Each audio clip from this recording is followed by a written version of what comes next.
Hidup Jokowi. Hidup. Siapa yang memulai inisiatif konsep Kementerian Kegelapan? Aku. Oke. Jadi memang dari awal mau dibikin mirip The Onion kah atau apakah? Enggak, cuman bener-bener full membela Prabowo aja. Nggak ada. Onion-onion tuh nggak ada. Kalau membela Prabowo. Kalau membela Prabowo, kenapa slogannya hidup Jokowi? Karena Prabowo kan ngomong begitu. Oh, gitu. Hanya mengikuti beliau aja. Kalau waktu itu dia bilang hidup Gus Dur, kita juga hidup Gus Dur. Berapa orang timnya? Kami sekarang ada 5. Berapa banyak cepet juga ya akunnya ya berkembangnya. Kayak Terima kasih kawan-kawan. mewakili kecintaan netizen terhadap Prabowo. Iya. Kalian kan banyak apalagi di Twitter banyak yang nggak berani muji Prabowo, kami wakilkan. Terima kasih sudah mewakilkan kecintaan kami kepada program-program hebat seperti MBG. Waduh, MBG number 1. Motor listrik. Waduh, keren banget ya, baru dibeliin, seru. Jadi kalian itu sebenarnya gini kawan. Ya. Kalian itu kan ini kan suka marah kalau nggak Pak Prabowo melakukan sesuatu, Ya. terus habis itu menghabiskan anggaran kan MBG kan juga nggak murah kan, sehari 1,2 triliun. Tolong diingat Pak Prabowo itu orang mikir wah ini gimana nih nanti negara bubar kayak gitu kan, terus habis itu tolong ingat Pak Prabowo tuh pernah bilang Indonesia tuh bubar tahun 2030. Jadi sebenarnya kita lihat beliau itu sebenarnya saya respect sama beliau karena beliau itu adalah laki-laki yang sedang berupaya menepati janji. Kalau bubar itu adalah dia menepati janjinya kawan. Respect. Gue tuh penasaran berapa banyak orang yang notice akun itu tapi nggak ngerti sarkas. Tapi kan bukan akun sarkas, emang beneran dukung. Dari hati. Dari hati terdalam. Dari terdalam. Kalau dibuka Prabowo dalam.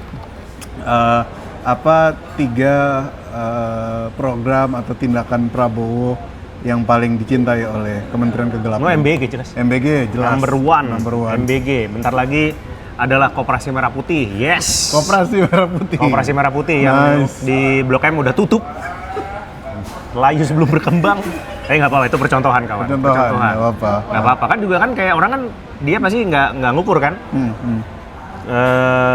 Dia mungkin di kepalanya banyak yang ini ya, dia berpikir kalau banyak orang yang mikir kayak wah butuh gas nih ke Blok M yuk gitu, pasti dia mikirnya begitu kan, pasti banyak nih Blok M nih yang mau butuh gas nih, ternyata tidak. Terus habis itu satu lagi sudah jelas yang aku tunggu-tunggu itu adalah program 10.000 dokter. 10.000? Dokter. 10.000 dokter. Nah, makanya MBG itu kan disiapin dulu pasiennya kan? Disiapin dulu pasiennya. Iya. Jadi dokternya by default akan terbentuk sendiri. Iya, gitu. iya. Okay. Dokternya tuh udah punya pasien lah. Oke. Itu kan kalau program. Gimana kalau siapa aja menteri-menteri favorit Kementerian Kegelapan? Bahlil nomor 1. Bahlil nomor 1, men. Number 1 King Bahlil. Saya beneran respect sih. Kami dari Kementerian Kegelapan tuh beneran respect sama Bahlil. Itu true hustler. Terus habis itu dulu sopir angkot soalnya. Bener. Yeah. Kan waktu itu kan dia pernah kunjungan ke kampungnya lagi kan. Yeah, terus habis itu yeah. dia nyupir angkotnya itu kita langsung percaya, oh bener nih. Ngetel, langsung bener-bener kita nggak pencitraan dulu kayak Wiranto segala macam, yang nyamar-nyamar jadi kenek, nggak bisa pak. Kalau Bahlil tuh real dia. Bahlil nomor 1, number one. Terus habis itu nomor 2 itu susah ya, sekarang Bahlil tuh kayaknya di atas sendirian tuh kalau di Kementerian sekarang. Kedua nih sekarang kelihatannya Purbaya yang semakin kurus. Sabar ya Pak. Sabar Pak. Bahlil Purbaya. Iya, Bahlil Purbaya. Karena dia dulu koboi sekarang udah nggak kelihatan koboi lagi ya. Yeah. Makin kelihatan. Emang kelihatannya tuh diet yang lebih hebat dari Ozempic adalah jadi Menteri Keuangan di Indonesia ya. Itu Menteri Fasting namanya. Iya, betul. Yang terakhir itu kelihatannya sih ini ya, yang mau nggak mau nih kami rasa tuh yang sering kami sebut itu Pak Pigai. Iya, Pak Pigai. Karena beliau itu kalau ketika keadaan lagi diam-diam saja, dia tiba-tiba mengucapkan komentar yang cukup menggelegar sebenarnya. Jadi 3 itu kelihatannya. Tapi nggak tahu deh dia di reshuffle atau enggak. Oh gitu. Iya. Oke, berarti apa namanya, Bahlil, Bahlil sih nomor 1 sih. Purbaya, dan Pigai. Iya, kelihatannya sih seperti itu ya. Untuk sekarang. Dan kementerian konsisten ya menyuarakan dukungan untuk Prabowo dan semua menteri-menteri. Enggak, Prabowo aja sih sebenarnya. Prabowo aja sih, yang lain sih enggak. Kita Prabowo banget. Tapi gini, kementerian itu kira-kira apakah kementerian suatu hari akan berbalik mengkritik Prabowo? No, nggak mungkin. Nggak mungkin. Nggak mungkin. Nggak mungkin. Kenapa tidak mungkin? Tidak mungkin, kami kan udah komitmennya dari awal adalah menguji-uji Pak Prabowo gitu. Udah pasti Pak Prabowo itu selalu benar bagi kami.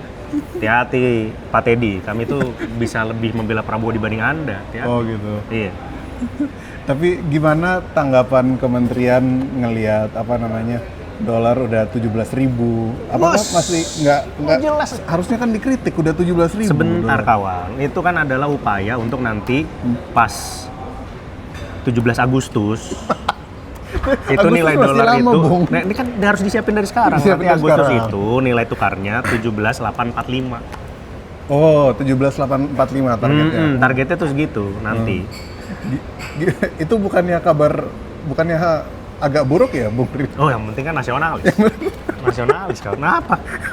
Kabar baik buruk tuh relatif, tapi nasionalis itu Oh, sudah jelas. itu relatif ya. Jadi orang boleh apa namanya suka nggak suka, yang penting kan mencerminkan Indonesia. Indonesia 17.845. Target 17.845. Iya, targetnya segitu kawan.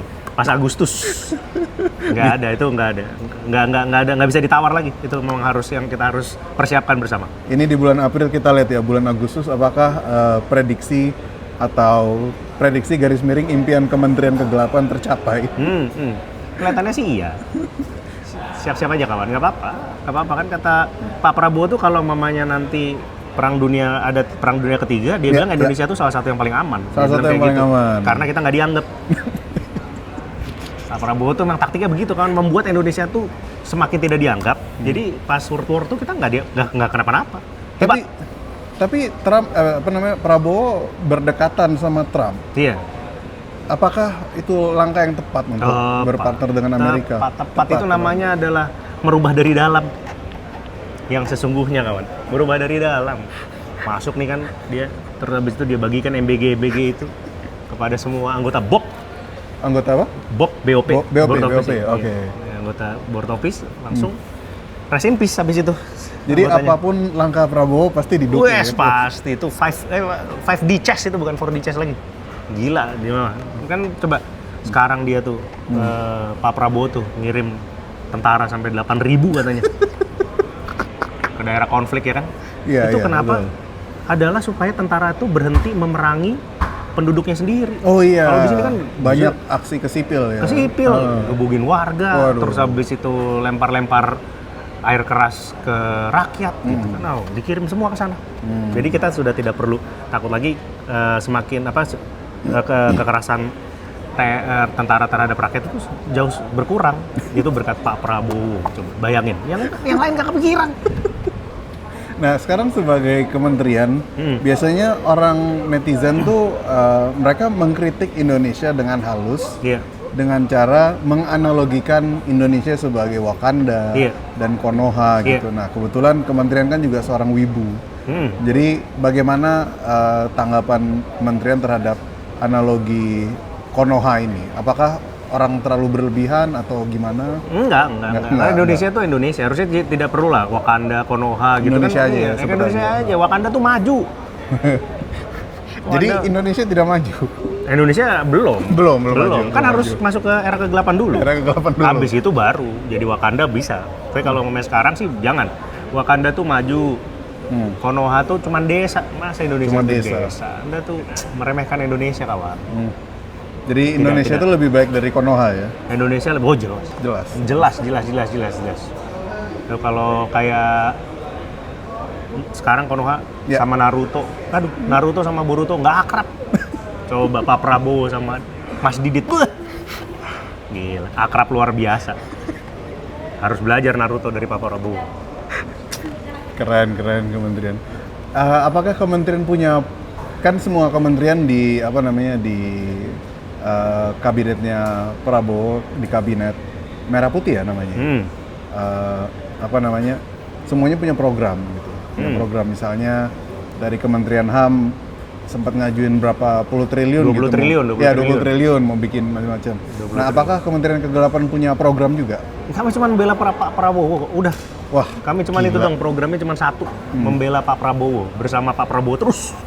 Ini kementerian terbaik ya, karena nggak dapat anggaran, nggak ada program, tapi terus mendukung gitu. Iya, mendukungnya membabi buta lagi. Membabi buta, Pak Prabowo ngapain? Yes, gitu. Yes. Dan Kementerian Kegelapan akan menceritakan juga betapa hebatnya Presiden kita saat ini Prabowo dalam hajatan terbarunya nanti di bulan Desember. Yes. Desember. Tanggal 19 Desember kawan di Jakarta. 19 Desember di Jakarta. Judulnya Limit Break 02. 02. Waduh. 02 men. 02. Harus 02 Harus ya? 02. Harus 02. Padahal limit break pertama 2018. Udah lama ya. 8 tahun ya. 8 tahun ya.